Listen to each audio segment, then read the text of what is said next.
زي ما عجبتني كريمة الصيف الجديدة عجبتكم انتوا كمان بفضل الله، وعدتكم ان انا زي ما هغلف بيها معاكم كمان هعمل بيها سحب سكاكين ورد بارز. كمان مش كده وبس، هرد على كل اسئلتكم الكتير قوي، هرد عليها واحنا شغالين مع بعض. اوعوا بس تنسوا اللايك والشير، واوعوا تنسوا تسألوا على خدمات التسعير بتاعت جروب تسعير الاكل البيتي والاكل الحلو، وكمان كورساتنا. يلا بينا على طول نبتدي. هفكركم بوصفة الكريمة نفسها: 500 جرام شوكولاتة بيضة اللي هي بديل زبدة كاكاو، 150 جرام أي نوع زبدة نباتي زي فرن مثلا، و80 جرام شانتي. هاخد شوية من الشوكولاتة البيضة على جنب الأول، مش هسيحهم، وهاخد الباقيين اللي هم الكمية الأكبر أسيحهم، وبعدين أنزل عليهم الشوكولاتة اللي مسحتش علشان خاطر ألفها كده لفتين مع بعض، أعمل لها تمبرينج فدرجة حرارتها تنزل بشكل صح ومظبوط. اخدها بقى واحطها في طبق، اسيبها تبرد لغاية لما تبقى بدرجة حرارة الغرفة، بحيث تبقى باردة سايلة مش سايلة سخنة. وبعدين انزل عليها ال 150 زبدة. انا زي ما قلت لك استخدمت فرن، وعشان خاطر اخلطهم كويس قوي قوي مع بعض بستخدم الهاند بلندر عشان ما يخليليش اي قطع شوكولاتة ولا اي قطع زبدة ما دابتش معايا. وطبعا لما بخلطهم بالهاند بلندر لونهم بيفتح شويه، ما بتبقاش صفرة كده، بتبقى زي البيج كده او زي الاوف وايت كده. اخد بقى الكلام ده وانزل عليه 80 جرام شانتيه خام اللي هو غير محلى. وهنا بقى نبتدي نجاوب على الاسئله بتاعتكم. سالتوني هل ينفع استخدم الشانتيه اللي عندي يبقى محلى بسكر؟ هو ينفع، مفيش مشكله، لكن الفكره ان هي هتبقى حلاها زايد، سكرها زايد، وهي اوريدي مسكره حلوه قوي. وسالتوني كمان ينفع نستخدم شوكولاته حقيقيه زي الشوكولاته البلجيكي وكمان زبده حيواني او نيوزيلندي؟ لا، ما ينفعش، الكريمه مش هتبقى متماسكه وهتسيح منكم. بعد ما ضربتهم كده مع بعض اغطيهم واسيبهم ليله طول الليل بدرجه حراره الغرفه، ما تدخلش تلاجة. وبعدين ابتدي اقلب في معلقه نشا كبيره عليها 3 4 معالق ميه عشان اعمل عجينه النشا. وهنا برضو جالي سؤال بيقول هو لازم عجينه النشا؟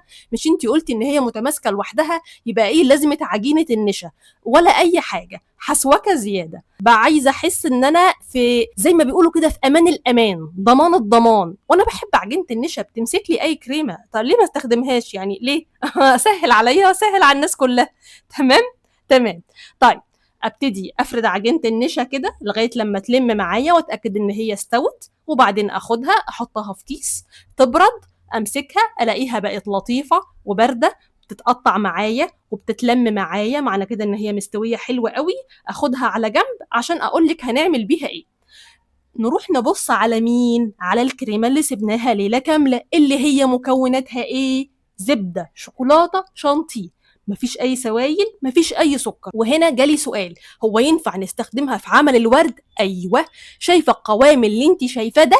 هو ده قوام الورد. يعني ايه؟ يعني من غير ما تتخفق بالمضرب الكهربي تقدري تستخدميها دلوقتي في عمل الورد، مجرد بس تلينيها بالهاند بلندر شويه وتستخدميها. طب لازم احط معاها عجينه النشا ولا مش لازم؟ والله مش لازم، بس يا ريت لو استخدمتي عجينه النشا. زي ما قلت لك بقى، حسوكه زياده عشان تبقي في الامان وتحسي ان انت مطمنه.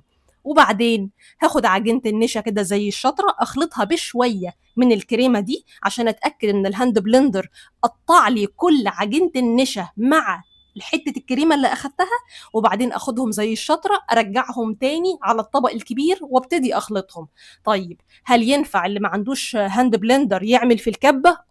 هل ينفع استخدم المضرب الكهربي؟ لا، لانه مش هيقطع عجينه النشا، هو مجرد هيوسك هيميكس الحاجات كلها ببعض، بس مش هيقطعها، فبالتالي هلاقي قطع عجينه نشا صغيره. وبعدين ابتدي اخفق بالمضرب. الكلام ده كله بدرجه حراره الغرفه. يعني يا روعه استخدمها وهي مش مخفوقه في الورد احسن مخفقه؟ ليه؟ لان ما دخلتش فيها هواء، فانا محتفظه بكل التماسك بتاعها معايا. طيب انت دلوقتي بتدخلي فيها هواء ليه؟ علشان انا هستخدمها حاجتين: هستخدمها تغليف لوحدها، وكمان هستخدمها ورد بارز. حلو الكلام، حلو الكلام. سؤال بقى قمر بيقول لي هو ينفع استخدمها تحت عجينه السكر؟ ايوه ينفع، لكن في حاله واحده، بدون اضافه الكريم شانتيه. يعني مجرد ما ضفت الزبده مع السكر وعملت لهم ميكس مع بعض وضربتهم بالهاند بلندر كويس وبيتهم ليله، دي دلوقتي تستخدم تغليف تحت عجينة السكر زي الفل. فهمتيني؟ ما تضيفيش شانتيه، ما تخفقيش، انت مش محتاجه الخطوه دي في عجينه السكر. نخفق بالهاند بلندر يبقى ورد، اكمل واخفقها بالمضرب الكهرباء يبقى تغليف. تمام؟ اكمل واخفقها بالمضرب الكهرباء يبقى ورد بارز فوق التورتايه بالسكاكين السحب. وهنا بقى اخدت شويه كده وابتديت الون معاكي. تعالي بقى نشوف هنلون بايه. انا بحب قوي قوي قوي الوان البودره بتاعه الشوكولاته في تلوين كل ما هو كريمه بزبده او بشوكولاته. ليه؟ لان بتبقى حله ولقت غطاها. يعني من الاخر كده هي مكونات الكريمه زبده وشوكولاته، اوكي؟ ما اروحش انا الونها بالوان جل، هي هتتلون بس عمرها ما هتديني اللون الغامق اللي بتديهولي الوان الشوكولاته. فالالوان اللي انا بستخدمها دي الوان اللي هي بتاعت شركه الفضل، تمام؟ ممتازه جدا جدا جدا في كريمات الزبده وكريمات الشوكولاته والجو ده كله. كل اللي انا حطيت انا احمر واسود، وابتديت ان انا اميكس مع بعضه حلو. تمام؟ وعلى فكره الالوان دي كل ما بتتساب كل ما بتتركز. يعني هي دلوقتي معايا نبيتي، انا كل ما اسيبها شويه تديني برجندي، ومش اي برجندي، اللي هو البرجندي الغميق جدا ده اللي هو التحفه. تمام؟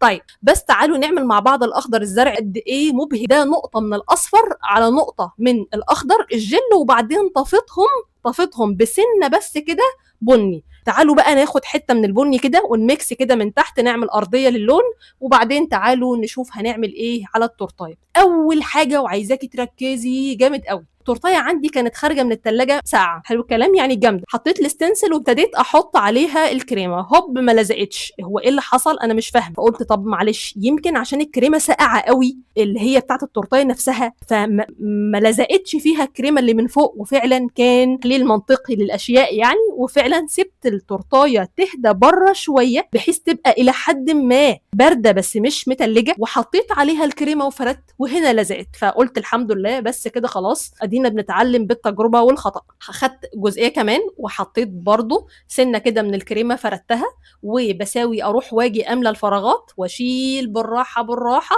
تظبط معاكي الشكل ويبقى ابن حلال كده. دي مجرد هنا بس ان انا بعمل ارضيه قبل ما اشتغل. بصي بقى اللون البرجندي وحلاوته، واستخدمت سكينه رقم 3. ابتديت اسحب، السحب بيكون في اتجاه واحد عشان يعمل لي كريمه واقفه ناحيه اتجاه واحد. طب هنا هسحب الناحيه الثانيه اللي هو ناحيه الشمال، يبقى بضغط شمال شمال شمال شمال. تمام؟ تكون لي الكريمه الناحيه الشمال، اخدها واسحبها وافردها في المقابل بتاع الثانيه. ومن حلاوتها ان انت تعرفي تعملي لها شيبنج تشكيل، فدي حلوه قوي. نفس الموضوع اخد واسحب بالراحه، نفس الموضوع اسحب، يبقى بسحب كله يمين. الاقيها ابتدت انها تعمل معايا نتش من فوق، اشيل النتش ده واساوي الزيادات واخدها كده واوقفها، واخدها احطها واعمل ايه؟ اضغط واسحب الناحيه الثانيه. شايفه؟ اضغط واسحب الناحيه الثانيه واوقف دي زي ما انا عايزه كده المها يعني. طيب وهكذا، واحده البسها من جوه يمين والتانيه البسها الناحيه التانيه شمال، واضغط لجوه واسحب بالراحه. بصي بقى هنا عايزه اقول لك على حاجه، شايفه جيت اضغط ما نزلتش معايا. عارفه ده ليه؟ الكريمه ابتدت تطرف ايدي، الكريمه اللي باللون البرجندي ابتدت تطرف ايدي، فمش هتفضل ثابته معايا. ابتديت ان انا اساعد نفسي بسكينه سحب تانية، وبعدين ادخل الكريمه البرجندي دي التلاجة لمده دقيقه واحده بس، تشد شويه وبعدين ارجع اكمل تاني. تمام؟ فالكريمه بتحتاج تكون ساقعه عشان تديني ستايل حلو للورده واقدر اتحكم فيها براحتي. ابتديت امسك الكريمه بنفس لونها وحطيتها في كيس حلواني علشان اعمل قلب للزهره من جوه. طبعا لسه ما خلصتش، انا كده عملت البيزك الاساس بتاع الورده من الجوانب والقفله الصغننه، لسه القفله الكبيره. نفس التكنيك بس باخد الجزء المشرشر ده واقفل بيه الورده. بصي بقى الحركه دي، بصي الحركه دي تقدري تعملي كده في الكريم شانتيه. كانت الدنيا ساحت منك وباظت وقعدنا نعيط ونجيب ناس تعيط معانا. من حلاوتها انها ينفع تتمسح من على التورته دي. دي فكره عبقريه. وبعدين استخدمت هنا بقى نفس برضو سكينة السحب رقم 3 عشان اعمل ورق شجر. اخدت الكريمة البني في الاخضر عشان اعمل ميكس ما بين الاتنين، وابتدي اضغط سحبه يمين وسحبه شمال عشان اكبر الميسم بتاع الزهره، او الجزء اللي شايل الزهره من تحت الكاس مع الورق اللي بيبقى محاوط بيها، فهتديني شكل حلو قوي. بصي تدرج الالوان رائع. واهم حاجه يا بنات، اهم حاجه لازم الكريمه اللي انت بتعملي بيها سحب تبقى ساقعه. لو سخنت في ايدك مش هتعمل كده، بس مش ساقعه قوي. زي ما قلت لك اعرف ان ازاي ان هي ساقعه في ايدي، تقعد لمده دقيقه او دقيقتين فقط في التلاجة. قعدتيها اكتر من كده هتيجي تشديها تحس انها بتتكسر في ايدك. انت فهمتيني؟ فالمفروض الموضوع يبقى ايه، بالسنس كده. هنا برضو ابتديت ان انا اعمل هنا الساق بتاعه الورده يعني، واعمل عليها كام واحده من الورق بتاع الشجر.